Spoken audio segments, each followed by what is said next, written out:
Hey, welcome to the top 10 best beers of 2013, the 5th annual installment of this show, brought to you by me, Chad, of Chad's Beer Reviews. The camera would focus. Yes, I've been doing this for 5 years. Didn't do too many YouTube reviews this year, but I definitely posted a lot of text reviews. I think it was like 275 or something like that. I try to post a beer review every day on my website, chadsbeerreviews.com. Every once in a while I post one on YouTube now. Not nearly as much as I used to do, like 2008 through 2012. I used to post a beer review almost every day. On YouTube, that is. So anyways, this is how it works. These are the best beers that I had this year for the first time. Re-reviews don't count. And these are all, I'm not trying to say that these are like the best on technical merit or, you know, any kind of like objective, quote-unquote, type merit, anything like that, like the best brewed. It's just the ones that I like the best. That's how it always is. And yet, once again, these are all American beers. I know every year I get it. Belgian makes the best beer. No Czech, no Germany, no UK. You know what? Everybody makes really good beers, but I tend to like American beer the best. So anyways, with no further ado, let's just get to the list. I'm not going to do clips because not all these I did video reviews of. So I'm just going to read part of my text review here. So anyways, number 10. Stone R&R Coconut IPA. This is exactly what I love in an IPA. Big, flavorful, juicy type hops that don't fatigue my palate. This is a well-balanced, highly drinkable, and deliciously flavored beer.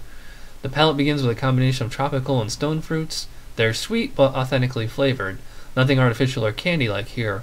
There's a consistent bitterness throughout, though it's slightly dry, but I would not consider the beer to be dry per se. Supposedly 90 IBU, Stone R&R Coconut IPA drinks like something much more tame in the 60 to 70 range. With no dank, syrupy, or arid character. I searched high and low for the coconut, but really couldn't find it. Perhaps it accounts for the smooth texture, but not unlike lactose sugar, but actual coconut flavor seems to be either missing or just obscured by the base palate, and is the only reason I wouldn't give this beer a full 10 out of 10. Give it a 9 out of 10.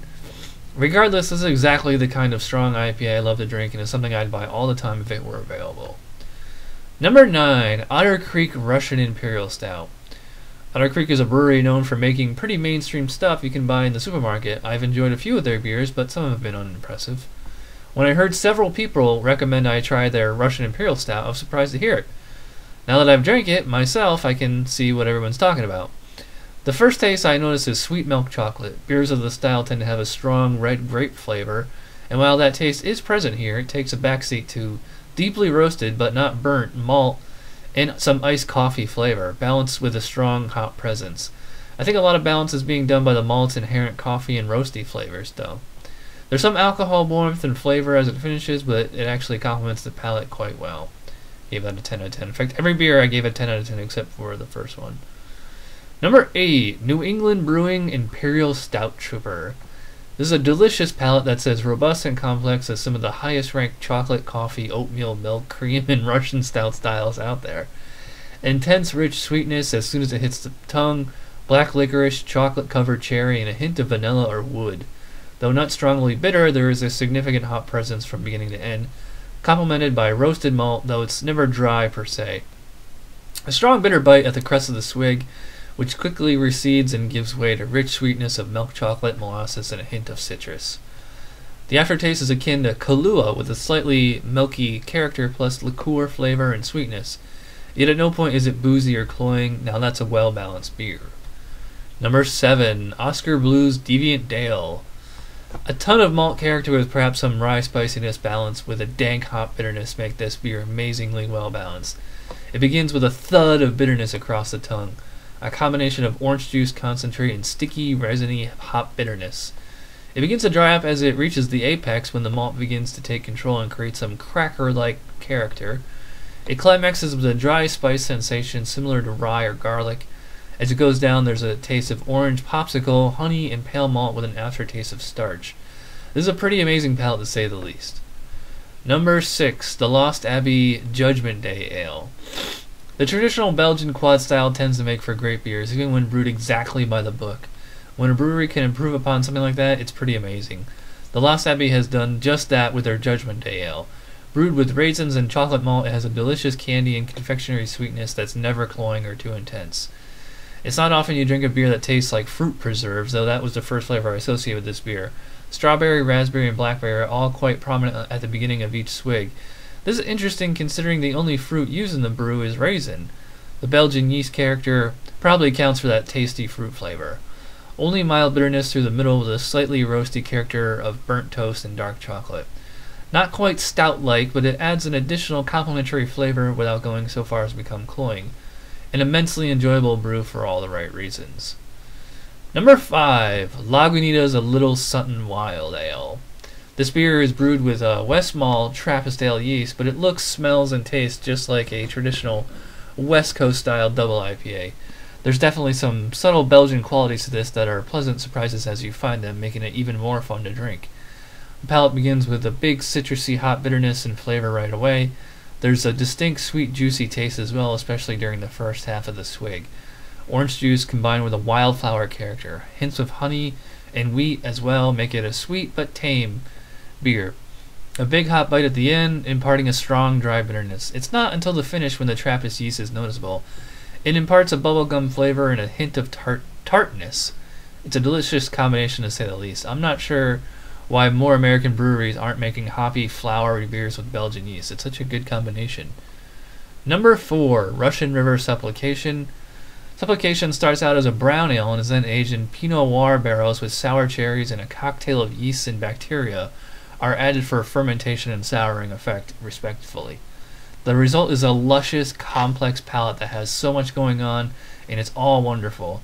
The cherries are present from start to finish, initially tart and sharp, but sweeter and more refined at the end. Sweet, confectionery flavors of caramel and toffee come through in the finish. This brew probably wouldn't be enjoyed by everyone, but those who have acquired the taste for it are in for something really special. Number 3, Hill Farmstead Abner. This is definitely a top-notch double IPA. It's exactly what I look for in beers of this style. Intoxicating aroma, a delicious, well-balanced palate, and it's highly drinkable. There's a delectable, juicy flavor that starts things off. Grapefruit, guava, passion fruit, etc. are all present immediately. There's a slight sweetness and an almost juice-like taste across the tone. It's actually quite refreshing for a moment there, that is until the bitterness comes in. It's not quite as aggressive as some others of the style, though it's noticeably strong for sure. I get a garlic and onion taste at the apex, though they're quickly chased away by dry bitterness. There's a slight spiciness on the finish, but it fades away and leaves a nondescript aftertaste of hot bitterness. Number 2, Cigar City Good Gourd. Thanks to Matt for bringing me the bottle, by the way. It takes a lot for a pumpkin beer to wow me these days. Lately, I've been finding most tend to be pretty standard at best, so for one to knock my socks off is practically a miracle. I guess that's quite a build-up for Cigar City Good Gourd, since it's not only a great pumpkin beer, but a great beer in its own right. And for good reason. It's complex, delicious, looks great, smells great, and is easy to drink. It's pretty much perfect.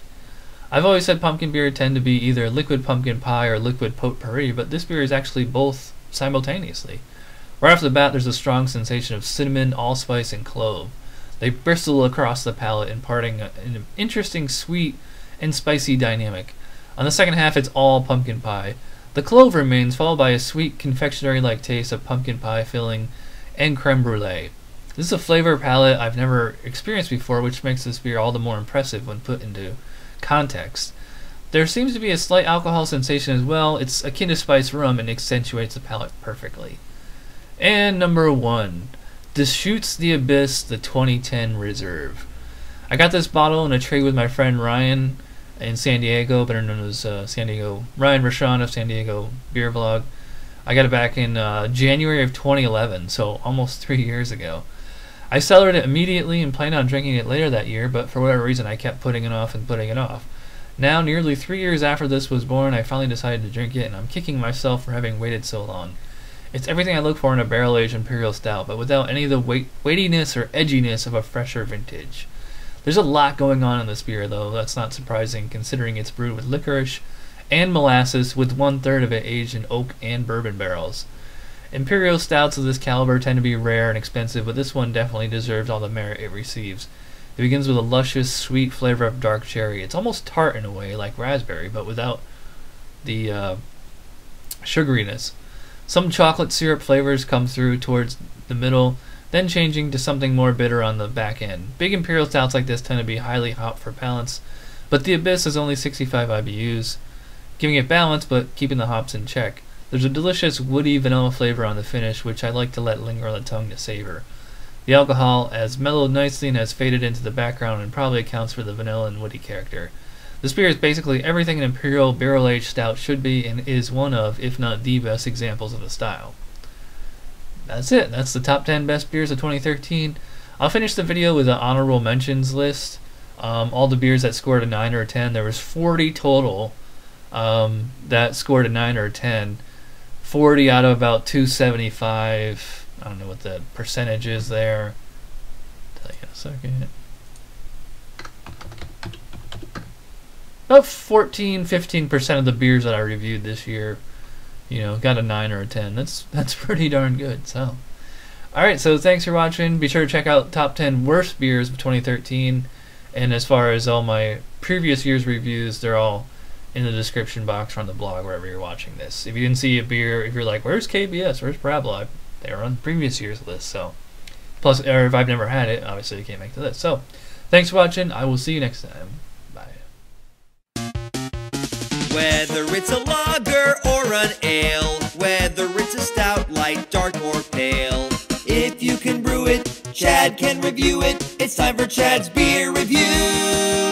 He's not quite an amateur, not quite a connoisseur, but regardless of the brewer, he's got taste in beer for sure. You can tell just by his gut, this guy is a bona fide beer nut. So whether it's a porter or an IPA, whether it's from Europe or the USA, if you can brew it, Chad can review it. It's time for Chad's Beer Reviews.